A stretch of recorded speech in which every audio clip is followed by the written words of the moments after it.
Tangan buat Tuhan Yesus yang terbaik. Haleluya, haleluya, shalom.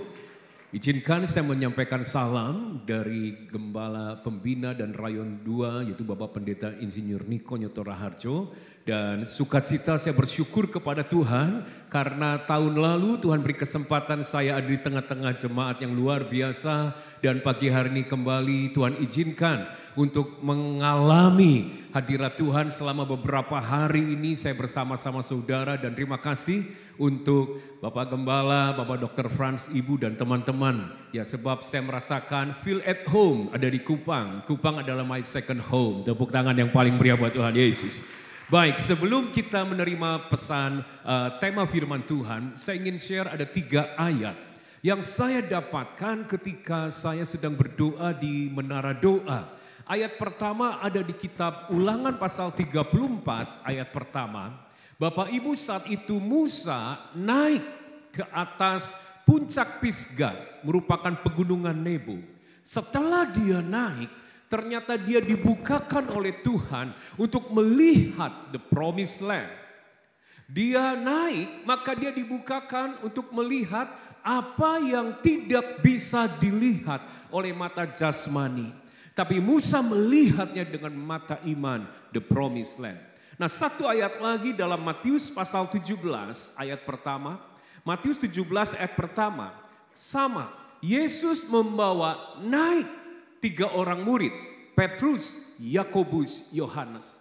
Ketika mereka ada di atas gunung yang tinggi, maka 3 orang murid ini bisa mendengar apa yang tidak didengar oleh para murid-murid yang lain yang tidak naik. Yang mengerti katakan amin. Karena mereka yang sedang naik ke atas gunung itu mendengar surga berbicara, inilah anak yang kukasihi, kepadanya berkenan, taatilah dia. Bahkan mereka bisa melihat Musa dan Elia turun dari surga berbicara dengan Yesus. Tetapi murid-murid yang tidak naik ada di bawah, mereka enggak melihat. Saudara perhatikan, yang naik dan yang enggak naik tetap murid Tuhan. Tetap Tuhan mengasihi. Tapi pilihannya bagi mereka yang memilih untuk naik, mereka mengalami sebuah pengalaman ilahi yang luar biasa. Amin. Satu ayat lagi, Wahyu 4 ayat pertama. Sama, Yohanes diperintahkan naiklah kemari. Ketika Yohanes naik, aku akan perlihatkan kepadamu ke depan apa yang akan terjadi. Sehingga kalau kita lihat hari-hari keadaan zaman, perang yang terjadi ya antara Hamas dan Israel, ada banyak hamba-hamba Tuhan mulai menganalisa, dan luar biasa memang saudara, akhir zaman sudah sangat-sangat dekat. Karena ujung dari akhir zaman itu 2 peperangan terakhir, Gog Magog dan Harmagedon yang ada di Alkitab sebelum Yesus datang. Dan saudara tahu bahwa sentral peperangan Gog Magog dan Harmagedon adalah Israel. Jadi ketika Rusia Ukraina berperang mungkin tidak terlalu sesuatu jelas, tapi ketika Israel yang berperang saat ini, maka ending daripada dunia sentralnya peperangan di Israel. Sehingga ada banyak hamba-hamba Tuhan mulai berbicara soal akhir zaman. Tapi yang saya sampaikan adalah sudah perhatikan. Ketika Yohanes naik, maka Tuhan memperlihatkan kepadanya sesuatu ke depan yang akan terjadi. Waktu saya dapatkan ini, saya bertanya, Tuhan apa maksudnya? Naik, naik, naik. 2 kata dalam bahasa Inggris yang Roh Kudus taruh, level up. Gereja harus level up. Levelnya harus naik. Kapasitas rohaninya harus naik. Kalau Anda ingin mengalami sesuatu yang tidak bisa dialami oleh kekuatan manusia. Kalau kau ingin melihat sesuatu yang tidak bisa dilihat oleh mata jasmani, hanya mata rohani. Kalau Anda ingin mengalami Tuhan di akhir zaman ini, bagaimana kasihnya, kemurahannya, kemuliaan penyertaannya, gereja di tempat ini, Anda harus level up. Oleh karena itu pesan pagi hari saya akan kerucutkan di sebuah tema, level up your heart. Ya, ayo kita bereskan, kita harus tingkatkan kapasitas hati kita sebagai murid-murid Kristus yang mengerti, katakan amin. Tepuk tangan yang paling meriah buat Tuhan Yesus. Mengapa kita bicara hati pagi hari ini? Akhir zaman, Yesus segera datang. Gereja harus peka, perhatikan apa yang sedang Tuhan perhatikan. Akhir dari zaman, apa yang Alkitab katakan terus satu persatu digenapi. Tolong perhatikan apa yang sedang Tuhan perhatikan. Jangan sampai saudara Anda sedang mengejar apa yang sedang Tuhan tidak kejar. Dan Anda harus pahami, Tuhan kita adalah Tuhan yang memperhatikan masalah hati, bukan perform kita. Tuhan kita adalah Tuhan yang melihat kedalaman hati, dan itu yang akan kita bawa di hadapannya ketika Yesus datang. Bukan yang namanya perform, keberhasilan, achievement kita di dalam pekerjaan, tetapi hati intinya. Oleh karena itu hari ini, supaya kita siap ketika Yesus datang, kita tidak tertunduk malu dan ketakutan. Saudara, ayo kita mau belajar. Ada 3 hal yang harus kita upgrade dari hati kita. Ini pesan firman-Nya pada saat hari ini. Amin. Yang setuju tepuk tangan yang paling meriah buat Tuhan Yesus. Yang pertama, kejarlah kesucian hati. Hati yang suci. Ya, kejarlah hati yang suci. Gereja dengar, saudara. Tolong, Yesus kan segera datang. Kembali ke masalah hati.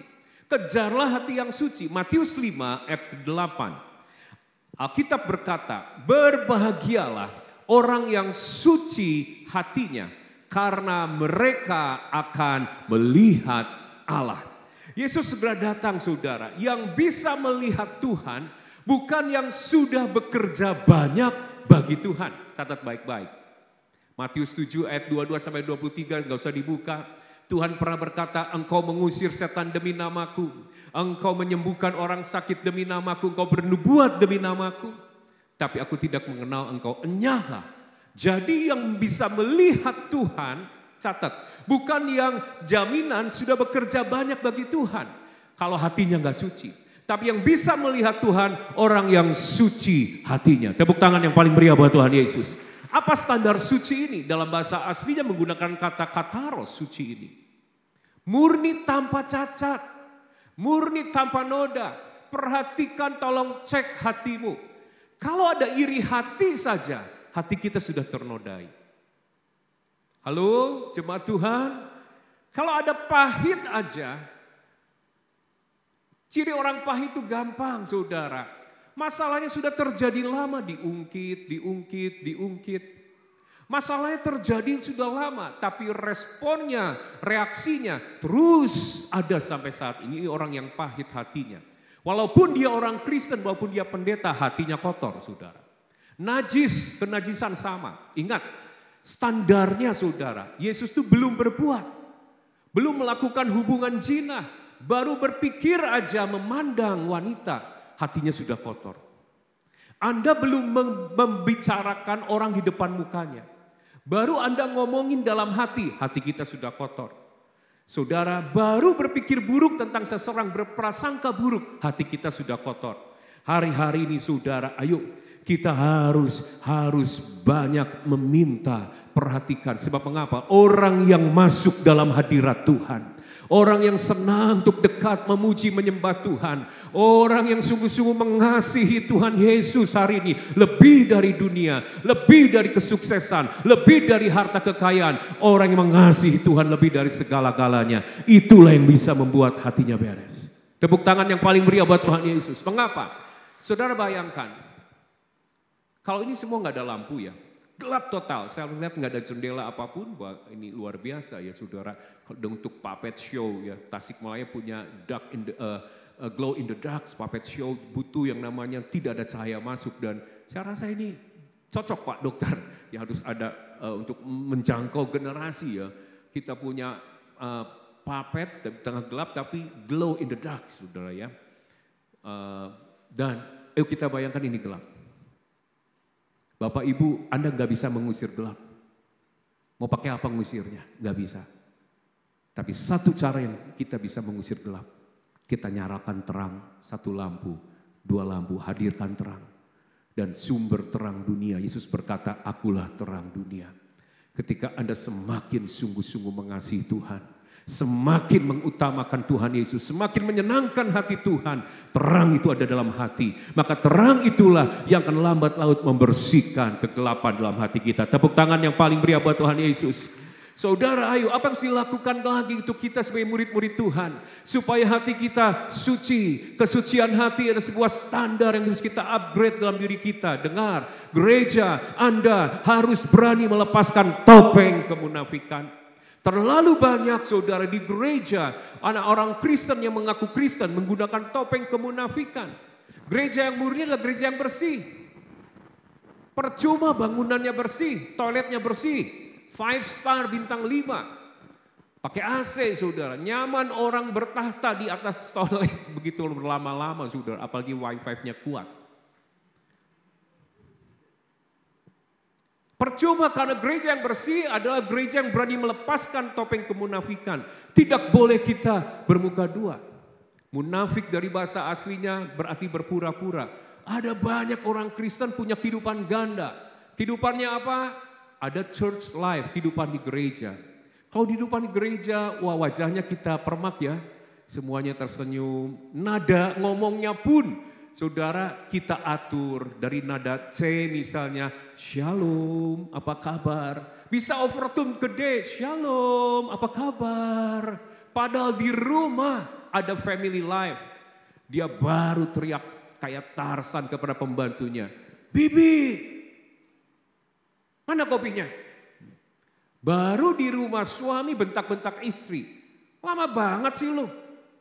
Bentar dong Pak, ini alisnya tinggi sebelah. Ah saudara, berbahagialah wanita yang alisnya rata saudara. Karena kalau tinggi sebelah, perjuangan untuk meratakan itu butuh yang namanya urapan. Dan apa yang terjadi? Suaminya marah kan? Berantemlah, duk-duk. Family life. Begitu sampai di parkiran. Suaminya langsung buka pintu, kita pegangan. Aduh Pak Dokter dan Ibu Rita bisa lihat. Shalom, shalom. Munafik. Ayo hati yang suci kita harus berani tanggalkan kemunafikan, kepura-puraan. Saya katakan Roma 12 ayat 9 dikatakan hendaklah kasih itu jangan pura-pura. Gereja harus menangkap. Kalau Anda berani bernyanyi di tempat ini, I love you Jesus, aku mengasihi engkau. Jangan pura-pura hidupnya. Kata pura-pura ini saudara ya, ada artinya saudara without, tidak pura-pura itu without wax, tanpa ditutupi oleh wax. Sinecera dalam bahasa Latinnya. Artinya begini, di zaman dulu kalau orang mau jual keramik terus ada retak, supaya mengelabui dan laku, ditutup oleh wax. Retak-retak di dalam tuh nggak kelihatan. Dalam kekristenan nggak boleh seperti itu.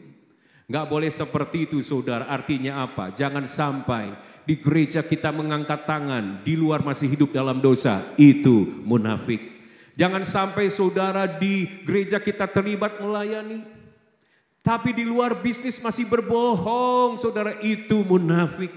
Jangan sampai di luar kita dikenal orang pemurah, orang yang gak ada hubungan darah, orang yang jauh, orang yang gak kita kenal, kita rawat, kita urusi. Tapi mertua sendiri, tetapi opa oma, orang tua sendiri gak pernah dikunjungi, gak pernah diperhatikan, itu munafik.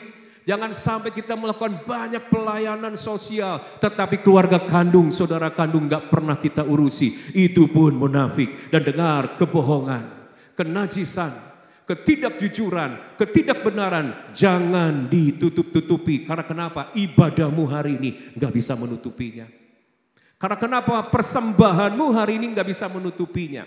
Persepuluhanmu gak bisa menutupinya. Hanya darah Tuhan Yesus yang bisa membersihkannya. Ketika engkau bertobat, kau mengaku dan kau berkata, ampuni aku Tuhan. Orang-orang seperti inilah yang bisa menjaga hatinya suci. Tepuk tangan yang paling meriah buat Tuhan Yesus. Ayo kita bereskan hati kita. Saudara tahu sungai terbersih di dunia salah satu ya adalah di London di Inggris. Panjangnya 300 km lebih, Sungai Thames. Ini sungai ini bersih banget ya katanya, sehingga bisa dipakai untuk air minum, padahal ada 200 jembatan. Ya jadi banyak kapal yang berlalu lalang, tetapi ada 100 lebih spesies ikan-ikan yang hidup di sana. Dan bersih saudara, aman untuk diminum. Ternyata, tentu diproses dulu. Ternyata dulunya sungai ini pernah menjadi sungai yang mematikan. The Great Sting, sebuah sungai yang sangat bau, sehingga di abad 1850-an apa yang terjadi? Ada 35.000 orang Inggris meninggal gara-gara minum terkena wabah kolera oleh sungai ini. Dari hal ini sehingga pemerintah Inggris mencoba gimana mengubah banyak kontaminasi, banyak polusi di sungai ini membuat kematian. Hati yang kotor menyebabkan kematian di rumah tangga. Tidak ada damai sejahtera suami istri, bahkan kematian dalam pekerjaan, dalam bisnis. Coba ukur, kalau saudara bekerja banting tulang, dapatkan upah, dapatkan uang, tapi nggak ada damai. Cek, ada masalah sesuatu dari sumbernya. Mungkin hati kita. Nah ternyata sungai ini pun sama. Karena ada banyak polusi, banyak kematian. Sehingga pemerintah Inggris setelah mengerti hal ini, puluhan tahun membutuhkan. Dibuat sebuah sistem supaya bisa memilih, tidak semua kotoran masuk dalam hati. Dia jaga sungai ini. Bahkan menggunakan di bawah selokan, di bawah kota. Sehingga semua saluran dipindahkan. Sungai ini dijaga tetap bersih. Hari ini sungai ini mendatangkan kehidupan. Gereja Tuhan, kalau Anda menangkap, engkau ingin dipulihkan dalam segala hal. Berbagai masalah dalam hidupmu dimulai dari masalah hati. Bahkan berkat sukses hidupmu pun dimulai dari sukses hati. Ayo, orang suci hati akan melihat Tuhan. Bukan saat waktu Yesus datang, tapi di lembah air mata kau akan bisa melihat Yesus yang menjadi juru selamat, penolong kehidupanmu. Haleluya, haleluya. Yang mengerti katakan amin, amin. Saudara tahu ada seorang hamba Tuhan luar biasa, karismatik bernama Jim Bakker. Dia seorang yang ada di televisi saat itu, tapi dia jatuh dalam dosa. Dia berzina dengan sekretarisnya, dia menipu jemaatnya ratusan juta dolar, dan saudara akhirnya dia di penjara. Satu kali diwawancara, kamu hamba Tuhan, kamu pendeta, kamu melayani, kok bisa jatuh? Saudara tahu jawabannya yang cukup mengagetkan dan itu menjadi sebuah warning bagi kita. Aku berkata aku mengasihi Tuhan. Ya, mulutku berkata mengasihi Tuhan. Aku mengenal dia sebagai Bapa yang baik, benar. Dan aku melayani dia dengan setia, iya. Tapi kenapa aku masih bisa tetap jatuh dalam dosa? Saudara tahu, dia ngomong apa? Karena saya tidak mengenal dia sebagai Tuhan yang maha agung, yang maha kudus. Roh takut akan Tuhan membuat engkau bisa menjaga hatimu bersih. Catat baik-baik. Sungai Thames bisa berubah dari yang terkotor mematikan jadi terbersih. Karena upaya manusia untuk apa? Memilah, memilih dan dengan berbagai teknologi. Tapi hatimu dengan apa dijaga supaya tetap suci dan bersih. Roh takut akan Tuhan. Engkau bukan hanya mengenal Yesus sebagai gembala yang baik menuntut engkau dari padang rumput. Tapi engkau harus mengenal dia akan datang kembali menjadi hakim yang agung. Suatu kali kita akan dituntut pertanggungjawaban dari setiap detik, setiap debar jantung, setiap tetes darah yang Tuhan beri untuk kehidupan. Apakah kau sudah gunakan sebaik mungkin dengan kehidupan yang benar, berintegritas dan kudus? Suatu kali dia datang, Yesus berkata, akulah Alfa dan Omega, yang awal dan yang akhir. Siapa yang berani berkata demikian? Hanya pribadi Yesus, akulah Alfa dan Omega. Dan dia akan datang sebagai hakim. Oleh karena itu, kenalilah dia juga Bapak Ibu. Bukannya sebagai penolong di tengah air mata, tapi suatu kali dia sebagai hakim yang akan menuntut setiap kata yang kau ucapkan. Oleh karena itu saudara, kalau engkau punya roh takut akan Tuhan, kau tidak akan gegabah. Walaupun tidak ada orang melihat, ada Tuhan melihat dan mendengar. Kau akan menjaga dengan sangat baik-baik kehidupanmu. Itu akan membuat hatimu bersih. Tepuk tangan yang paling meriah buat Tuhan Yesus, haleluya. Oke, yang kedua, standar kedua adalah kebesaran hati, hati yang besar.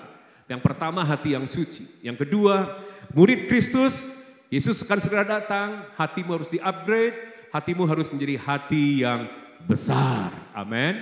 Katakan sama-sama dengan saya, boleh taruh di dadamu hati yang besar. Tengok kiri kanan, beri senyum, hati yang besar. Maksudnya apa Pak Henry hati yang besar? Dengar, jemaat Tuhan.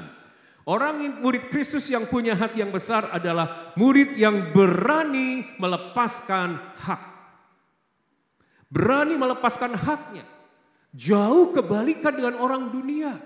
Orang dia mempertahankan hak. Orang dunia menjaga haknya. Tapi Yesus mengajar kita sebagai murid-murid Kristus, kita harus berani menanggalkan dan mengosongkan diri. Karena Yesus pernah berkata dalam Filipi 2 ayat ke-7. Filipi 2 ayat ke-7 bahwa dia katakan, melainkan telah mengosongkan dirinya dan mengambil rupa seorang hamba. Dia Allah yang menjadikan langit dan bumi, turun ke dunia. Mengambil rupa, bukan seorang raja, rupa di dunia, tapi hamba. Yang menjadi sama dengan manusia. Kata doulos, hamba. Apa artinya hamba ini? Jemaat harus paham. Artinya, hamba ini doulos, orang yang memiliki kerelaan, ketulusan hati, untuk siap direndahkan. Ada yang siap direndahkan? Untuk siap dirugikan, ada yang mau rugi? Semua pingin untung, betul? Itu hati kita, gak ada yang mau rugi. Tapi siap untuk dikosongkan, hanya untuk melayani kepentingan kehendak Tuhan, yaitu doulos yang Yesus gunakan di ayat ini. Jadi hati yang besar adalah ketika kita memiliki hati Yesus. Bukan mempertahankan hak, tapi untuk kesenangan Tuhan kita berani lepaskan hak kita, mengosongkan diri kita. Ayo come down to my level, kata Tuhan. Turunlah ke level Tuhan Yesus. Yesus membasuh kaki murid-muridnya. Itu hati yang besar. Engkau dilukai. Engkau bukan hanya mengampuni orang itu, tapi kau tetap memberkati orang itu. Itu hati yang besar. Tepuk tangan yang paling meriah buat Tuhan Yesus. Saudara dengar, hati yang besar. Orang yang punya hati yang besar, mereka tidak akan berpesta di atas penderitaan orang lain, saudara.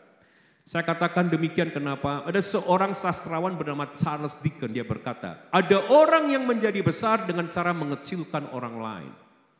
Tapi Anda menjadi besar di mata Tuhan ketika Anda melayani satu dengan yang lain. Amin. Hati yang besar berani menempatkan dirinya di urutan belakang dan menaruh orang lain di depan hidup saudara. Apakah Anda orang seperti itu? Halo? Yesus mau segera datang? Apakah kita semakin berlomba menjadi nomor satu? Yesus mengajar, orang yang punya hati seperti Yesus, hati yang besar. Dia berani menempatkan dirinya di belakang dan menaruh orang lain di depan. Ayo kita fellowship, angkat telapak tangannya tinggi-tinggi. Yuk, taruh di dadamu. Ngomong gini, I am just number 3. Aku hanya nomor 3. 3, 2, 1. I am just number 3. Angkat telunjuknya, lihat ke atas. Jesus, you are number 1. Yesus nomor 1. Jesus, you are number 1. Yesus nomor 1. Dengan telunjuknya berkati kiri kanan dan ngomong, and you are number 2. Dan engkau nomor 2. Amin. Ingat, Anda nomor, saya nomor 3. Yesus nomor 1. Tapi orang di sebelahmu, suamimu, istri itu nomor 2. Belajarlah saudara menempatkan diri di belakang dan menaruh orang di depan. Orang yang besar hatinya sebagai murid Tuhan tidak akan memperlakukan orang atas dasar orang itu kaya atau miskin. Tidak akan memperlakukan orang atas dasar orang itu dia datang pakai mobil mewah atau dia naik Gojek. Dia tidak akan memperlakukan seseorang atas dasar dia lagi banyak uang atau lagi banyak hutang. Lagi banyak uang, wah dikerumunin namanya juga orang kaya. Di sini nggak ada seperti itu, amin. Tapi orang gak banyak uang, lagi banyak hutang, dihindari, takut dipinjemin. Iya apa iya? Yes, itulah dunia. Tapi orang yang besar hatinya murid-murid Tuhan tidak akan memperlakukan orang atas dasar itu. Tapi dia akan perlakukan seseorang atas dasar apa yang sudah Yesus lakukan dalam kehidupannya. Atas dasar apa yang sudah Yesus berikan dalam kehidupannya. Dia berikan nyawanya untuk kita yang berdosa diampuni. Oleh karena itu saudara, ayo milikilah hati yang besar. Tepuk tangan yang paling meriah buat Tuhan Yesus. Dan orang seperti ini tidak akan turut bersuka cita merayakan keberhasilan orang lain. Sudah, maaf. Turut bersuka cita merayakan keberhasilan orang lain. Ikut senang, karena berhasil. Zaman Covid kan sering seperti itu ya. Saya pernah 3 bulan diisolasi saudara. Klaster pertama 2020. Kadang-kadang lucu juga. Begitu mendengar teman kita sudah negatif ya, kok cepat ya? Terus saya cek, loh kok masih positif ya? Kenapa Tuhan dia udah negatif, aku masih positif? Kalau direnungkan, kenapa gak kita bahagia orang itu sudah cepat keluar dari ruang isolasi? Itu manusia, tapi orang yang hati besar, dengar baik-baik. Dia akan sedih ketika orang menangis. Dia akan ikut bergembira ketika orang bergembira. Sebab Roma 12 ayat 15 ngomong apa? Bersukacitalah dengan orang yang bersukacita. Menangislah dengan orang yang menangis. Jangan saudara ingat, ini jahat, ini hati yang sesat.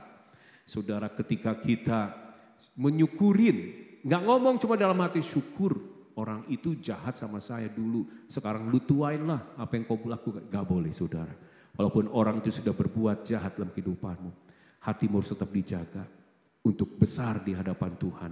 Ketika engkau disakiti justru kau memberkati. Ketika engkau ditusuk dari belakang justru kau mengampuni.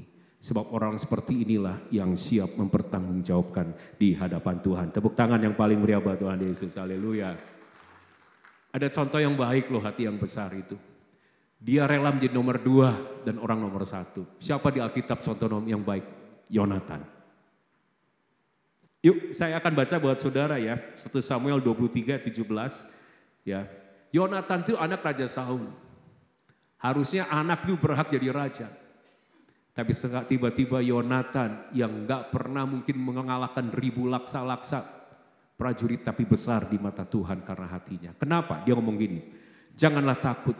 Sebab tangan ayahku, Saul tidak akan menangkap engkau. Engkau, dia ngomong sama Daud, yang bukan keturunan raja, akan menjadi raja atas Israel.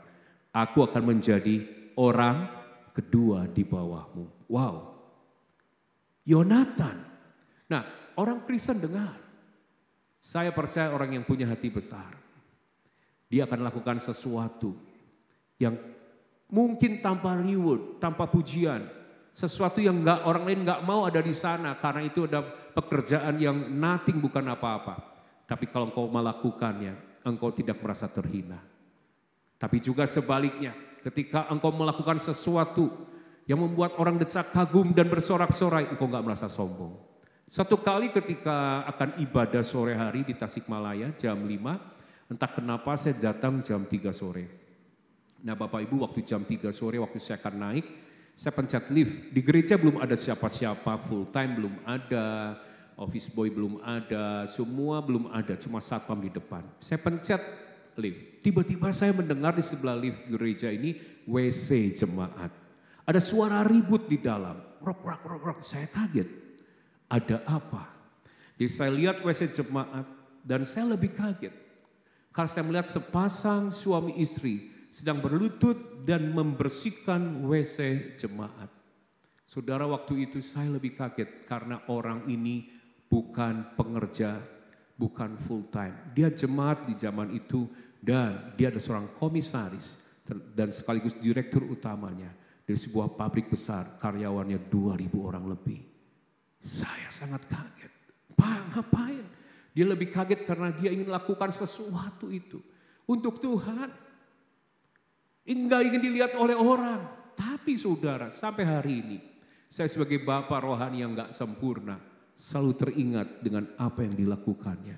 Dia lakukan perkara kecil di titik terendah, tapi saya melihat hatinya besar. Itulah yang Yesus ingin kerjakan. Suatu kali ketika Yesus datang, perkataan yang indah yang akan dia ucapkan, yang kita rindukan. Well done, my good and faithful servant. Baik, hambaku yang setia dan benar. Siapakah itu? Orang-orang yang di zaman sekarang masih hidup. Enggak berlomba dengan arogan mempertahankan hak. Tapi dia rela tanpa pujian. Dia rela tanpa upah. Dia rela tanpa diingat orang. Melakukan sesuatu yang menyenangkan hati Tuhan dan orang gak mau ada di sana. Engkau melakukannya. Itu orang yang hatinya besar. Tepuk tangan yang paling meriah buat Tuhan Yesus. Haleluya.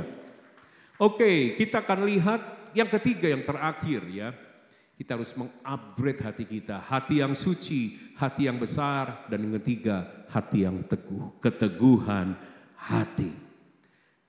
Dengar gereja Tuhan, kita sebagai murid Tuhan Yesus tidak akan pernah bisa menjadi garam dan terang di luar sana. Ketika kita tidak berani untuk berbeda.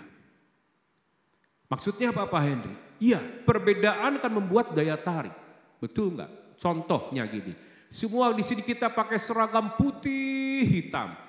Tapi di pojok sana, di tengah-tengah ada satu orang merah-merah. Satu orang berbeda itu membuat daya tarik. Betul? Perbedaan membuat daya tarik. Sayang orang Kristen hari-hari ini mencoba dirinya menjadi daya tarik lewat apa? Kehebatan, kesuksesan, ya, jam yang dipakai 5 miliar. Oh, orang pakai jam 5 miliar, nyembahnya bahasa rohnya getarannya beda, saudara. Dengan jam palsu beda, saudara. Pakai Rolex palsu itu, saudara, ya urapannya lain, saudara. Ibu-ibu yang bawa yang namanya bisa dibedakan. Tasnya ini KW3 ITC Mangga 2 Jakarta atau asli Louis Vuitton Paris, beda. Kalau hujan datang tiba-tiba, lagi bubaran gereja, mobil di luar. Orang yang pakai palsu tas, dia akan taruh tasnya menudungi kepalanya. Saudara. Tapi orang ibu-ibu yang seorang yang pakai tas harganya 80 juta. Wow, bukan hanya datang saudara dengan penuh wibawa. 80 juta men. Oh ini 80 juta nih saudara. Tapi waktu hujan keluar, dia akan taruh namanya apa? Tasnya di balik jasnya. Dia rela kehujanan demi tasnya. Halo, kalau kita memiliki banyak hal itu dan Anda menggarisbawahi daya tarik itu yang kau miliki lewat semuanya itu, tidak akan pernah membawa orang datang kepada Tuhan Yesus. Amin. Atau sebaliknya orang dunia pakai rambut apa namanya di cat 2 warna. Anda 12 warna, pasti jadi daya tarik saudara. Orang dunia pakai rok mini saudara, bolong depan. Orang Kristen roknya super mini, depan, belakang bolong, termasuk tengah di atas. Jadi daya tarik. Daya tarik seperti itu salah, enggak bisa membawa jiwa-jiwa pada Tuhan Yesus. Daya tarik yang harus kita miliki adalah perbedaan. Kenapa? Karena Anda berani dengan teguh memegang kebenaran yang Yesus ajarkan. Apapun konsekuensinya, karena waktu ketika Anda memegang kebenaran, apa yang Yesus ajarkan, siap-siap kehilangan pekerjaan. Siap-siap kehilangan yang namanya tidak akan dipromosi. Siap-siap kehilangan kangkal karena Anda tetap berani memegang kebenaran itu. Ada konsekuensi. Tapi dengan urapan Roh Kudus dia akan memberikan konsistensi bagi gerejanya untuk tetap hidup di dalam kebenaran. Apapun yang Yesus ajarkan itu yang aku hidupi. Dan orang-orang seperti ini akan siap ketika Yesus datang. Dia akan mempersembahkan integritas kekudusan di hadapan Tuhan. Tepuk tangan yang paling meriah buat Tuhan Yesus. Haleluya. Saudara, saya diberkati suatu kali dalam sebuah sekolah, kisah nyata, guru bahasa Inggris masuk dalam kelas. Dia ngomong begini, nah hari ini kita didatangi namanya apa ya, penilai dari pemerintah untuk menilai taraf tingkat bahasa Inggris sekolah kita. Jadi sekarang khusus hari ini ya, anak-anak semua kalian boleh nyontek. Bapak legalkan ini nyontek benar, ini nyontek kudus karena untuk kepentingan kebaikan sekolah kita. Tolong yang pinter-pinter sebelah sana jangan pelit, buka contekan dan biar yang sono-sono untuk nyontek. Ada satu orang yang kurang bisa bahasa Inggris, diangkat tangan. Pak, sejak dulu saya diajar oleh papa mama hidup jujur dan sampai hari ini saya nggak pernah nyontek. Oh nggak apa-apa, tanggung jawab Bapak. Khusus hari ini kamu harus nyontek. Dan apa yang terjadi? Ujian lah. Ujian, nilainya bagus semua. Satu-satunya yang merah, anak jujur itu. Wah dimaki saudara. Sok suci lo, sok agamawi lo, segala macam saudara. Tapi dia tetap memegang. Walaupun dia dijauhi, dibenci. Apa yang dia yakini benar. Siapakah anak ini setelah besar? Anak ini seorang bapa bagi sebuah bangsa yang besar. Mahatma Gandhi. Izin, mungkin Mahatma Gandhi ini saudara, ya dari otak dia nggak sebesar Albert Einstein, dari ukuran otot nggak sebesar Rainbow, tapi dia orang yang berani untuk berbeda, memegang kebenaran yang dia yakini. Anda dan saya sebagai murid Kristus harus lebih dari ini. Ketika Anda nggak kompromi di luar dengan kebenaran, walaupun harus kehilangan banyak hal, Anda tetap pegang teguh. Amsal 14 ayat 34, kebenaranlah yang akan mengangkat tinggi derajat bangsa. promosi di akhir zaman bagi gereja Tuhan. Bukan keringat kita, bukan karena otak kita, tapi karena kebenaran yang kita pegang teguh. Kebenaran yang kita yakini, kebenaran yang kita hidupi. Walaupun ada konsekuensi, Anda tetap konsisten dalam kebenaran. Kebenaran itu menjadi tangga membawa Anda naik to the next level. Dan kau ketika level up dalam hal ini, saya percaya kau akan melihat ketika Yesus datang. Kau akan menyambut Maranatha. Haleluya. Amin. Imam musik bisa standby. Hati yang teguh. Apa yang bisa membuat hati yang teguh? Saya akan closing ya, tadi saya ketika situ saya diingatkan. Apa yang bisa membuat hatimu teguh Bapak Ibu? Halo, bukan karena engkau Superman, bukan karena mentalmu hebat, ya, sehingga kau berani berbeda di luar. Yang bisa membuat kita teguh, kita ini orang yang lemah manusia ini. Yang bisa membuat kita teguh cuma satu. The truth of God, firman Tuhan yang kau pegang, yang kau yakini, yang kau perkatakan, yang kau hafalkan, yang kau ucapkan saudara. Itu yang membuat Anda menjadi pribadi yang berbeda. Yang memahami katakan amin. Sebab mengapa? Kalau Anda lihat dalam 1 Petrus pertama ayat 23. Alkitab ngomong apa? Firman itu adalah benih. Katakan sama-sama dengan saya benih. 3, 2, 1. Benih. Oke, sekali lagi, firman Tuhan disebut adalah sebagai benih. Katakan sekali lagi benih, 1, 2, 3, benih. Supaya kita bisa memahami ya. Jadi begini benih itu seperti ini Bapak Ibu. Ketika saya SMP, usia saya sekarang menuju 52, waktu saya SMP, berarti berapa puluh tahun yang lalu. Saya sering duduk di depan toko orang tua, mendampingi seorang ibu penjual benih. Satu kali saya bertanya, ibu ini benih apa? Ini benih pohon belimbing. Ini hidup? Oh iya, kalau ditanam bisa jadi pohon? Iya. Tapi ibu saya udah lihat ini benih ada di dalam kaleng. Berbulan-bulan gak pernah yang namanya bergerak atau apa. Ini benda mati nih. Saya beli, saya tanam di belakang rumah orang tua saya. Beberapa bulan lalu, pembantu orang tua saya datang ke rumah. Dia bawa sekresek buah belimbing. Dari mana? Dari pohon di belakang rumah. Wow, the power of seed. Kuasa dari benih. Itu mati seolah-olah. Tapi ketika ditabur, itu tumbuh. Menghadapi yang namanya dibongkar, di semen, dia tetap bertahan. Bahkan tetap berbuah loh di masanya. Dan dengar saudara, firman Tuhan benih ilahi. Lebih daripada benih yang fana. Kalau Anda orang lemah, orang yang tidak sanggup, mentalmu drop, engkau orang penakut, gak punya damai sejahtera, dengar saudara, kau akan menjadi dirubah memiliki hati yang teguh lewat benih firman Tuhan. Saya akan akhiri seperti ini Bapak Ibu. Anda jangan lihat saya seperti sekarang. Kalau Anda lihat mungkin 24 tahun yang lalu siapa saya? Saya orang yang mengandalkan pikiran. Dan pikiran ini menjadi monster dalam diri saya. Karena saya terlalu mengandalkan otak saudara, sampai suatu kali saya diremukkan. Kalau saya berpikir takut, khawatir, sakit, gak bernafas. Benar-benar saya ngalami gak nafas dibawa ke rumah sakit sampai kejang. Pikiran mengubah saya. Kalau saya takut untuk melompat, benar-benar ada kuasa untuk membuat saya melompat bunuh diri saudara. Saya takut dan sehingga saya depresi, saya ke psikiater saudara. Saya menjadi orang yang bunuh diri, orang yang gagal. Dan suatu kali saya mengalami the truth encounter, perjumpaan dengan Tuhan lewat firman Tuhan. Saya orang yang labil, orang yang lemah. Psikosomatis saudara. Banyak saya alami. Dan saya kehilangan damai sejahtera. Tapi Tuhan menuntun kalau Anda menjadi pribadi-pribadi yang teguh. Iman harus melampaui otakmu. Otakmu terbatas, pengetahuan ini memang luar biasa tapi terbatas. Jangan andalkan otakmu. Iman melampaui otakmu. Sampai suatu kali saya nangis, Tuhan saya gak kuat, lebih baik saya mati, saya mau bunuh diri. Saya gak punya apa-apa, saya pebisnis, saya tinggalkan pekerjaan karena saya kerjanya sembunyi di kamar mandi. Sudah makan obat, dokter psikiater dan itu gak menyembuhkan. Dan apa yang terjadi? Roh Kudus ajarkan lewat firman Tuhan. Saya diremukkan untuk tunduk kepada firman.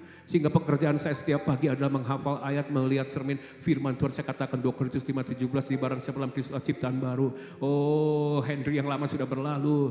Oh, the old one has passed away. Tapi yang baru, the new one. has already come, sudah hadir dan nyata. Dan saya mulai berkatakan sesuai firman Tuhan, aku melihat Henry bukan Henry yang depresi mau bunuh diri, tapi kau menjadi hamba Tuhan memberitakan firman dari desa ke desa, kota-kota, bangsa ke bangsa. Saya ucapkan saudara, dan apa yang telah terjadi 22 tahun, saya sudah melayani Tuhan sepenuh waktu, meninggalkan bisnis sampai sekarang menjadi hamba Tuhan. Apa yang saya bisa? Setelah 22 tahun penuh pengalaman, penuh yang perjalanan dengan Tuhan, saya harus memberitahu di tempat ini, saya semakin gak bisa apa-apa. Saya semakin hanya bisa tahu, itu hanya semua Tuhan dan firman. Saya harus merendahkan diri dan mengandalkan firman, more than my mind, lebih daripada iman saya. Saya punya iman pada firman sehingga sampai hari ini, saya masih menghafal ayat. Sampai hari ini saya masih menulis ayat-ayat Mas. Bukan pekerjaan sekolah minggu Bapak Ibu. Jangan hanya menyerahkan sekolah minggu, harus hafalkan ayat-ayat Mas. Anda dan saya yang butuh keteguhan. Yesaya 26 ayat ketiga, orang yang hatinya teguh akan dijaga oleh damai sejahtera. Ini hari peperangan penuh ketakutan. Ke depan penuh kesukaran, damai sejahtera seperti apa yang bisa kau dapatkan ketika engkau berpaut kepada firman. Setiap saya bangun tidur, selalu bukan langsung ke kamar mandi usia 52. Kenapa Pak Dokter? Saya sering kencing ya, sekali 2 kali gitu. Ya dokter Pak Erik gitu. Tapi setiap saya mau pipis saya selalu duduk dulu. Saya hafalkan. Oh thank you Lord. Roma 6 ayat ke-6. Manusia lamaku sudah turut disalibkan supaya tubuh dosa ini hilang kuasanya. Dan aku gak diperbudak lagi oleh dosa. Galatia 5 ayat 1 supaya aku sungguh-sungguh merdeka. Oh Kristus sudah memerdekakan aku. Oleh karena jangan berilah teguh. Jangan mau lagi Henry dikenakan kuk perhambaan. Kau bukan orang yang lemah. Kau ciptaan baru. Besoknya saya bangun, saya ngomong, oh Roma 6 ayat ke-6. Aku tidak akan bermegah selain daripada salib Tuhanku Yesus Kristus. Oleh salib itu dunia sudah diselipkan bagiku. Aku bagi dunia, saya jadi orang bodoh. Pengetahuan saya taruh di bawah, iman di atas. Hari saya melihat. Ketika level up saya melihat apa yang gak pernah saya bayangkan. Betapa dahsyatnya Tuhan Yesus dalam kehidupan kita. Ayo saudara, ini waktunya. Saudara pun akan memiliki sebuah hati yang teguh ketika benih firman itu akan bekerja. Hari ini kau perkatakan, hari kau ucapkan, hari kau andalkan seperti gak ada apa-apa. Tunggu waktunya Tuhan, mujizat akan terjadi. Yesus akan datang, kau akan mempersembahkan sebuah hati di hadapan Tuhan. Hati yang suci, amin. Hati yang besar, hati yang teguh. God bless you. Kita bangkit berdiri bersama.